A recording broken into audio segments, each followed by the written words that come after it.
Bonjour Monsieur Carminati, est-ce que dans un premier temps, vous pouvez vous présenter s'il vous plaît? Oui, bonjour, Oriane. Donc, je suis Christophe Carbinati, je suis le directeur sûreté du groupe Ortec, dont le siège est implanté à Aix-en-Provence et dont les activités sont principalement sur la France, l'Europe, mais également à l'international, en Afrique, en Asie et en Amérique du Nord, principalement. Voilà. Très bien. Nous nous retrouvons aujourd'hui pour parler d'une actualité qui a touché le sud de la France dernièrement et on parle donc des incendies et des feux de forêt.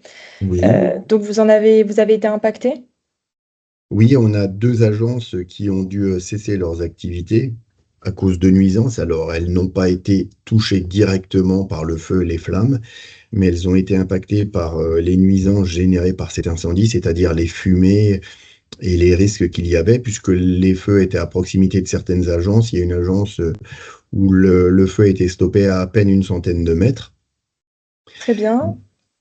Vous avez mis en place quelles actions face Al- à cette menace? Alors, il faut savoir que la menace d'incendie est prise en compte dans le cadre des plans de continuité d'activité, les fameux PCA.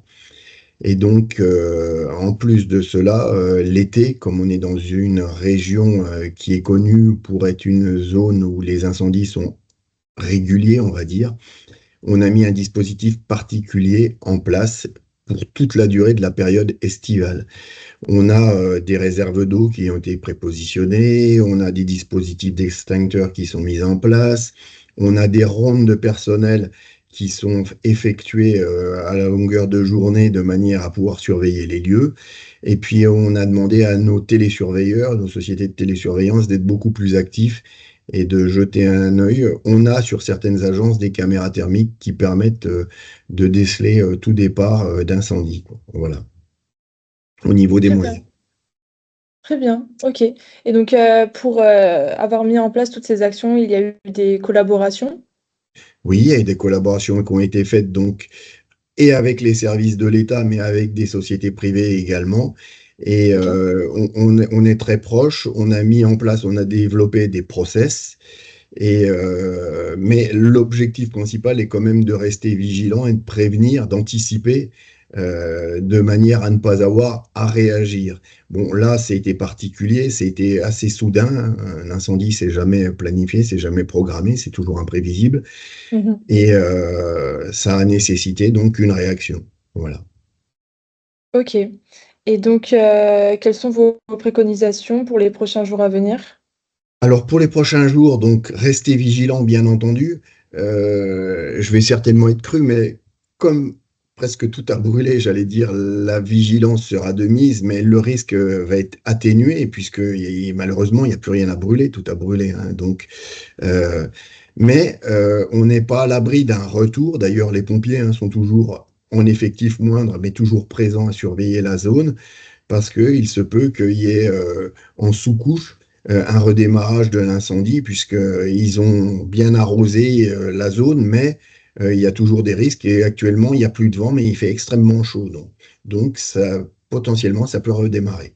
Voilà. Ouais, surtout que c'est que le début de l'été, C'est c'est ça.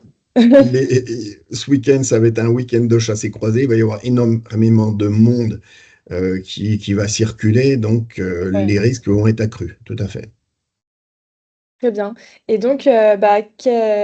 est votre retour, d'expérience, et aussi vos conseils que vous donnez pour, cet été et même pour les prochains étés? Parce que malheureusement, je pense qu'avec le réchauffement climatique, les incendies vont être de plus en plus, récurrents.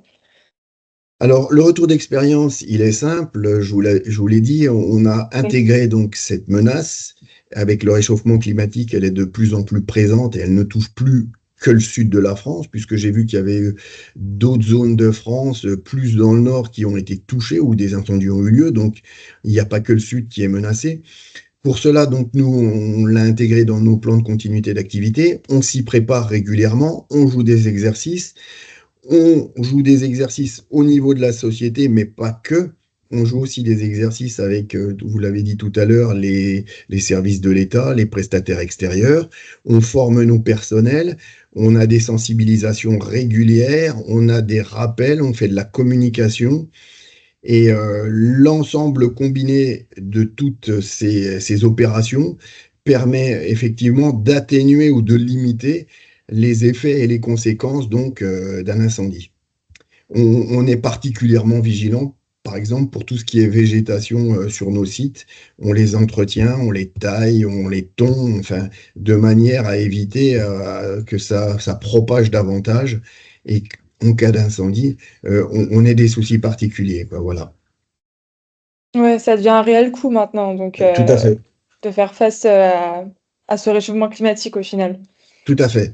Ah ben, j'allais dire, on ne pourra plus faire l'économie Mmh. et faire l'impasse dessus. Ça fait partie des menaces.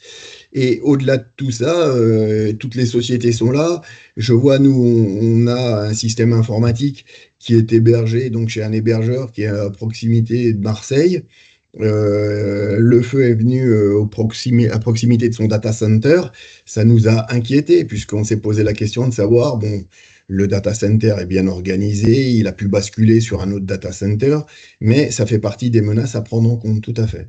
Ouais. Ça ne, ça ne menace pas qu'une zone, hein, peut-être qu'un incendie d'ampleur, ça pourrait un jour induire ce qui s'est passé en Espagne, là où pendant 24 heures, il n'y a plus d'électricité, et ça serait vraiment pénalisant pour notre activité et nos agences, quoi. Voilà.